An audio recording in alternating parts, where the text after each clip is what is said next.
সবর বলা হয় তিন জিনিসকে। কয় জিনিসকে? ব্যাখ্যা নাই, অল্প কথায়। সবর হলো তিন জিনিস।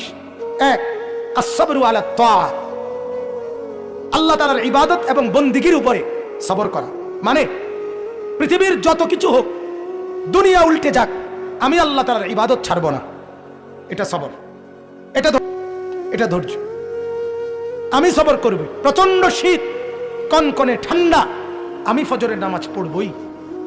আমি মসজিদে যাবই, আমি যাব। আমি জামাত পড়বই।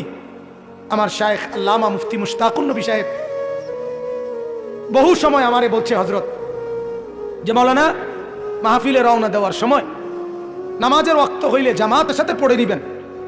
2-4 মিনিট মাহফিলের টাইম দেরি হইল, তেমন উল্লেখযোগ্য কোনো ক্ষতি হবে না, কিন্তু চেষ্টা করবেন জামাত যেন না ছুটে।